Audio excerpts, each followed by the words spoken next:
Hello and welcome. I'm William Kumwembe with Business Time. This is a magazine program where we bring you major business and economic news stories making headlines in the country. And coming up in the program today, we speak with economist Bertha Chikadza on Malawi's positioning to navigate pressure emanating from the geopolitical tensions as the World Bank sees sub-Saharan African region facing extreme pressure. We have these and other stories. Stay tuned.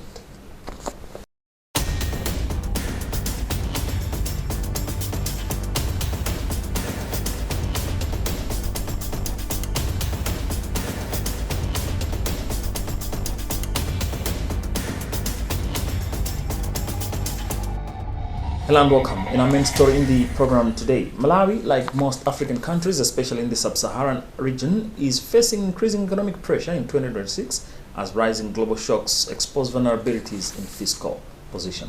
In its latest African economic update released on Monday titled Making Industrial Policy Work in Africa, the World Bank says sub-Saharan African economic growth is projected to remain steady at 4.1% in 2026. While the region has sustained its recovery from recent global shocks, the World Bank notes that the momentum remains weak.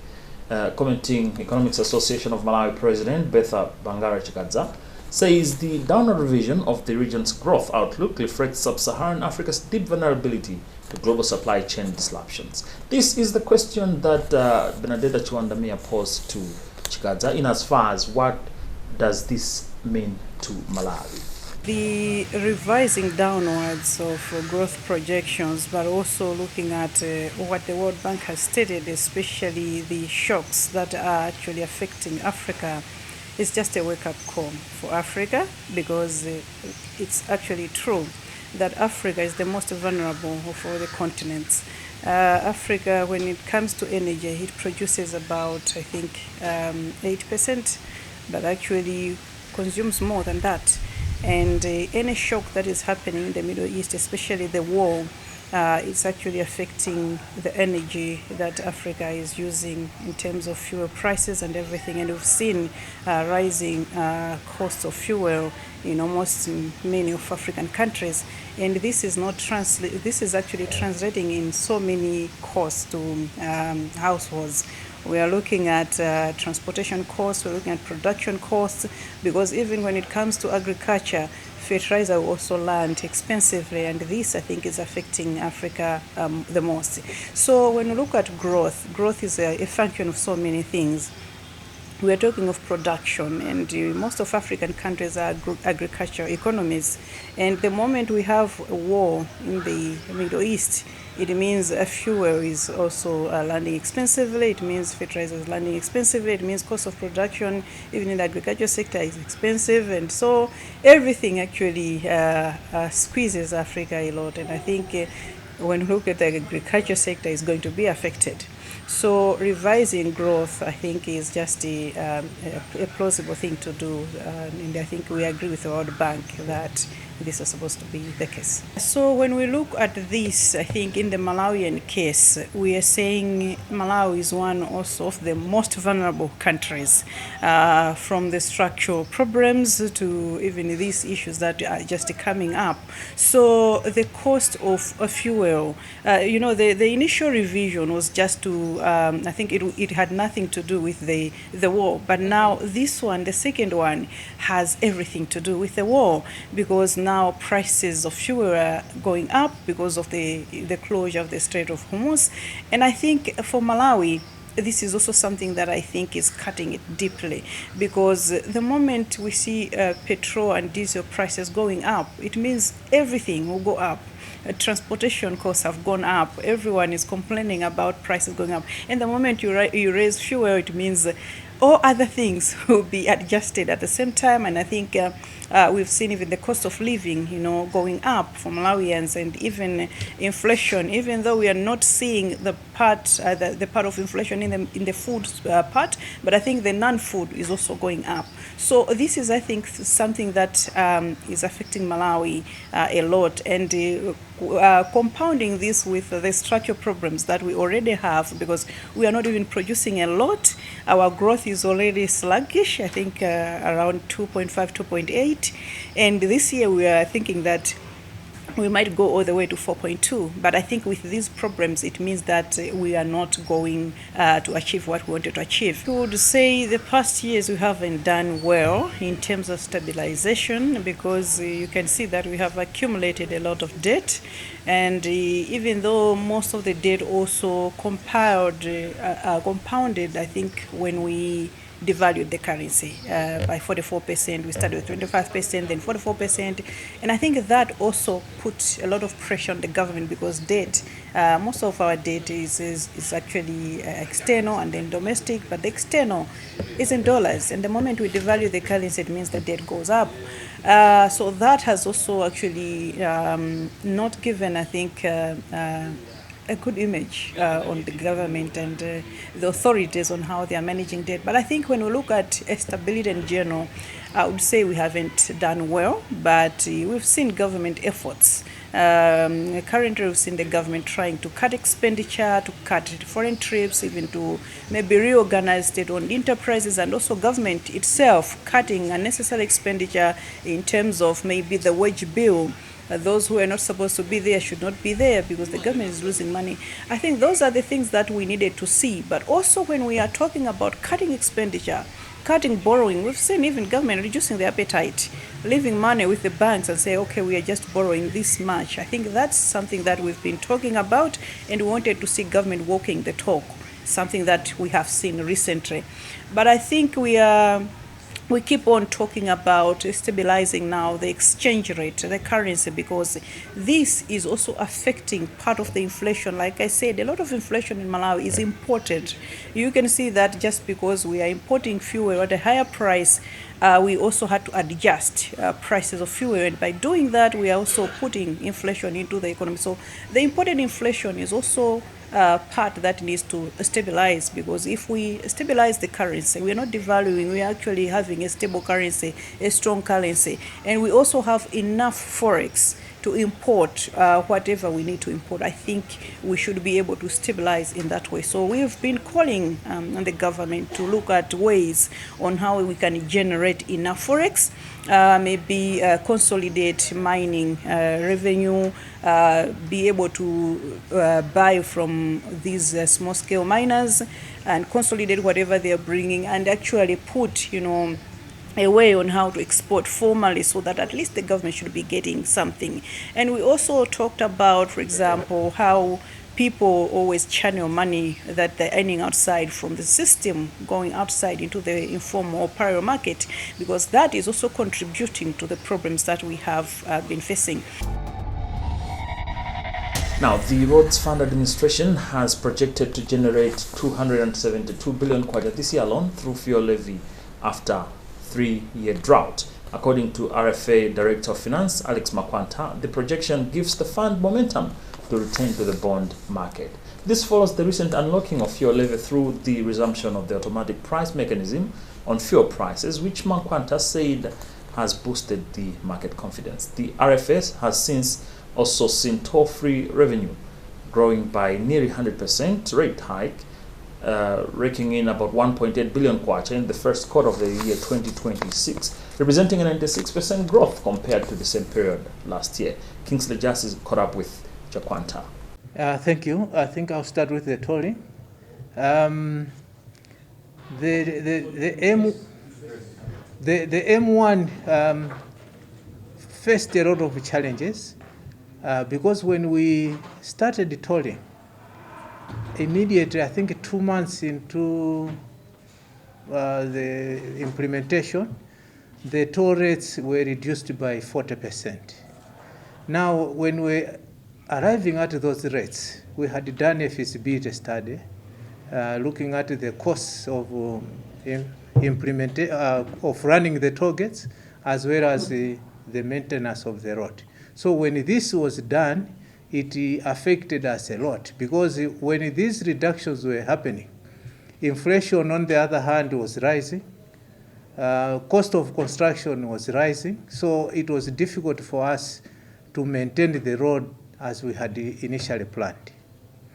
But I am pleased to indicate that the government now allowed us to increase the toll tariffs by almost 100%, effective from January 2026. So we think this is going to go a long way in assisting us maintain the road as expected. But we are also aware that the 3 years we have lost a lot and the road has deteriorated a lot. So what we have planned in the 2026-27 is to supplement the tolling resources with the resources from fuel levy. So we've allocated 50 billion from fuel levy to assist in the maintenance and rehabilitation of the tolled road M1. Well, in terms of tolling, because the increase is more or less 100%, it means our collections have also increased by 100% in terms of tolling. But on the levies, one other pleasing thing that we need to report is that the government decided to increase the fuel levies. We used fuel levy used to be around 123 kwacha per liter on average for both petrol and diesel. Now it has moved to 506 kwacha per liter for both. So you can see it's a huge increase. This is going to assist a lot for us to make up for the lost time that we had in maintaining the road, because in the past 3 years, fuel levies were not being received by the roads fund.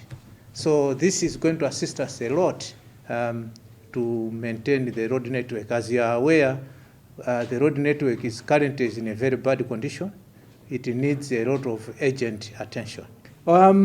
We've advanced a lot. We have already identified 4 sites where we have already paid compensations ready for us to start the construction. So we have 2 sites along the M1. In Mponera, we have at Gwai. Is it Gwai? Is it on the Mponera Road? Kamanga in Mponera and Yeah. Gwai.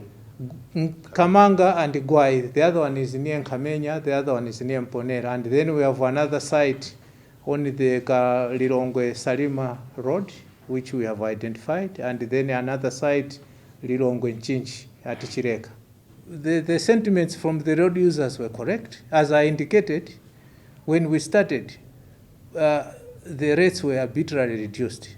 This affected the planned interventions that we had when we were introducing tolling. But as I've indicated, now government has increased the toll tariffs.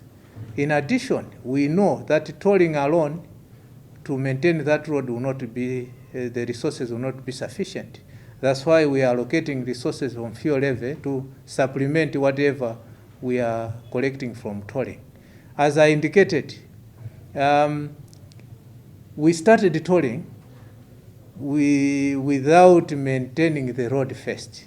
Ideally, if we had the resources, we should have rehabilitated that road and then started the tolling, so that the tolling resources should have been used as more or less holding maintenance to make sure that the road is properly maintained. But we didn't have the resources. So we started the tolling on a road that was already tired. Discussions, very positive discussions are ongoing with our colleagues at MERA, but we have not reached a point where we can share any time frame. But what is pleasing is that they are acknowledging and they know the importance of releasing these resources to us because of the state of our road network. Remember, this is Business Time, a magazine program in which we bring you major business and economic news stories making headlines in the country. My name is William Kumwembe. We'll be right back.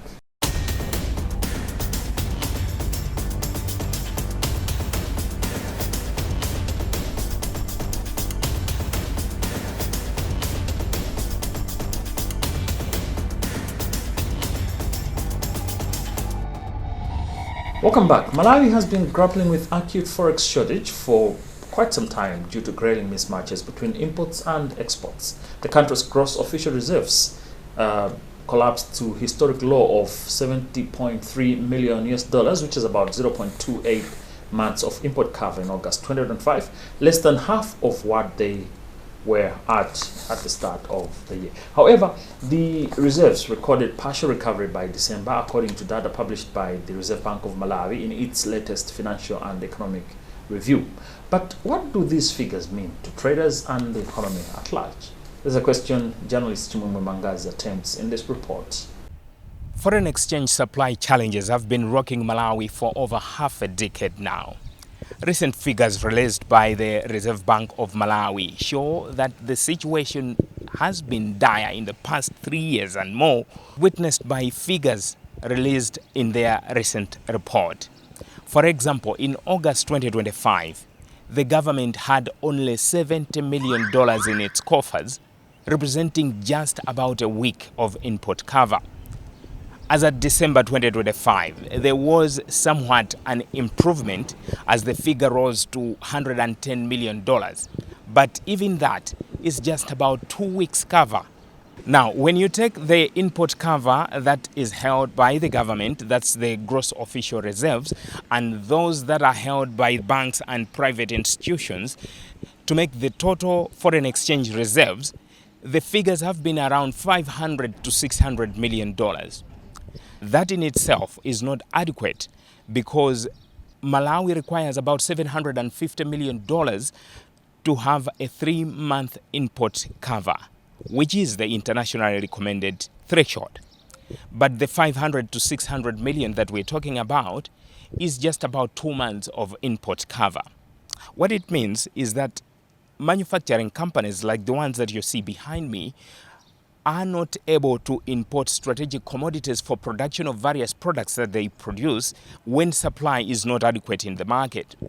It also means that social services that the government provides, for example, drugs in hospitals, will not be available if the government does not have enough foreign exchange supply.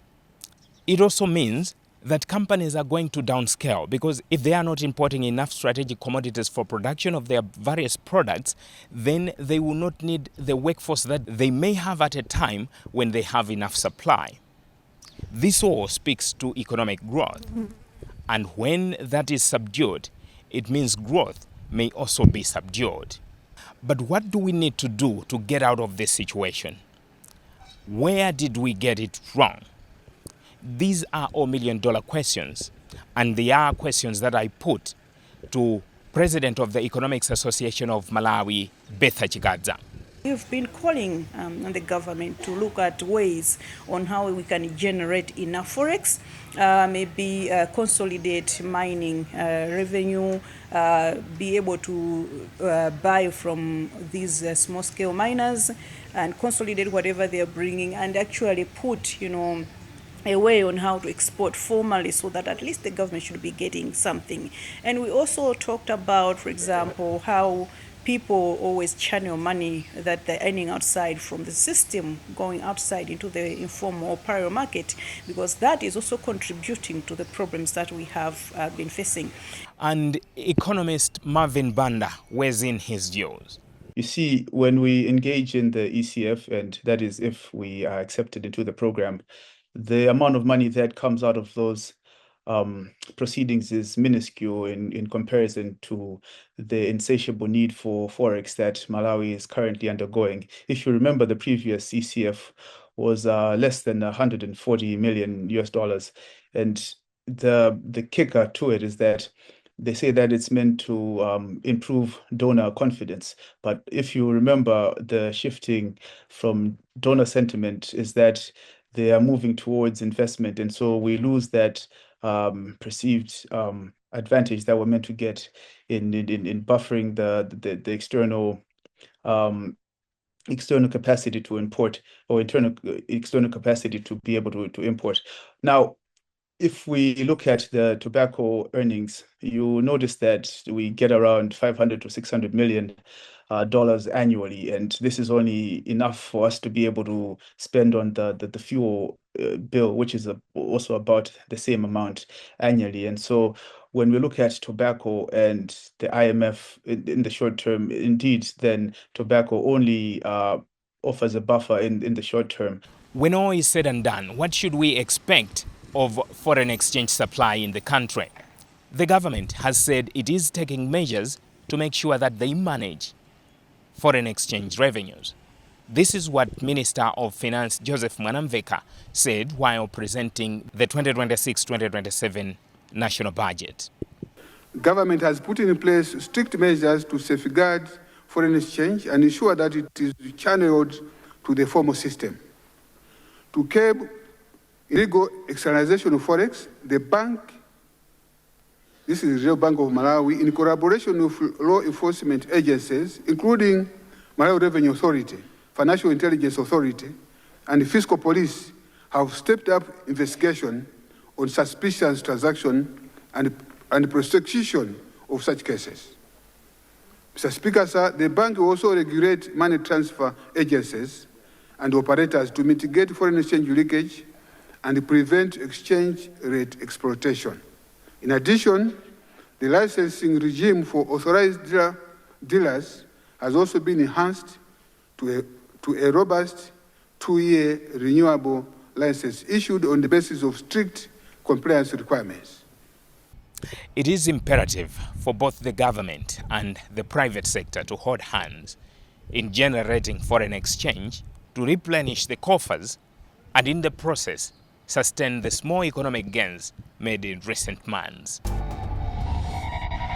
Now, in other business news, Nico Life Insurance Company Limited and Nico Pensions have declared strong returns across their products for the year 2025, outperforming inflation and reinforcing confidence in long-term retirement savings. Nico Life awarded significantly enhanced final payout returns of about 600% terminal bonus to qualifying individuals' life policy holders whose policy matured between 2022 and 2024. In the pension portfolio, the Ufulu Guaranteed Fund recorded a 90% growth in members' savings, while the Timasuke Market Linked Fund delivered a 142.6% return, substantially boosting retirement benefits. We have the whole story in this report. GMA said the results come against the backdrop of a challenging economic environment characterized by persistent high inflation. Yeah, it has been a beautiful evening. We're not just declaring returns, but we're declaring big returns. And they allow me to comment on the pension side of things, which is what I focused on. So we were declaring returns for the pension funds that we manage for the year 2025. As you are aware, we're coming from a year 2025 that was characterized by a lot of things. Inflation was high persistently. We had many things in the year. So we're now coming down to declare the returns that we have posted in 2025. So the declared returns, I think you already heard for the Ufulu Pension Fund, which is a guaranteed fund issued by Nico Life, which was declared at 90%. But we also declared returns for the Timasuke Fund. The Timasuke Fund is a market-linked fund, and for this fund, we declared 142.6%. In his remarks, Nico Life CEO Wise Shugudu said the performance highlights long-term value creation and commitment to customers' financial growth. For individual life policy holders who had with profit policies, so that those are the individual life policies that had bonuses, we have declared a terminal bonus rate of 600% for all policies between 2022 and 2024. When we made those bonus declarations those years back, we had declared 50%, and we have come back now to add another 550% to make it 600%. For our pensioners who are in the Timasuke Fund, we have declared investment returns of 142.6%.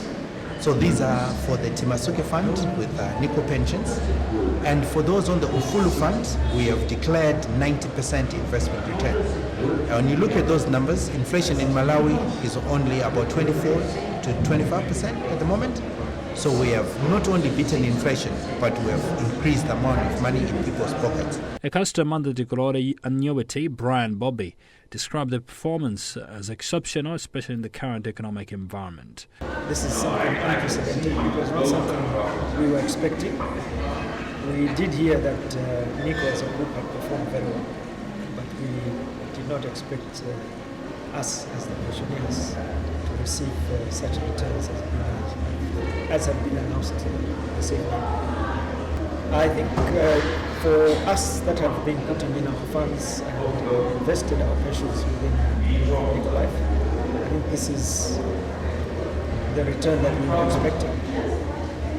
It does help us to beat the level of inflation, and I think it makes our life a lot easier because we are within at least above the inflation rate. Whatever we've been given today is way above the inflation rate, and that will help us in our day-to-day living. Expectations as Nico Life, some of the payments, lots of payments like the bonus and the increase in the annuities that we'll be getting, sometimes we tend to get carried away, and we do expect Nico and the other subsidiaries within Nico to assist us in the best way to handle this money that we've received so that it should sustain us in the long term. With inflation averaging around 26% in 2025, the returns announced significantly outpaced prevailing economic conditions, offering customers real growth in the value of their savings. Ajimati zotsatirazi zadza pa nthawi imene chuma cha dziko lino chikumana ndi mavuto kuphatikizapo kukwera kwa mitengo ya zinthu.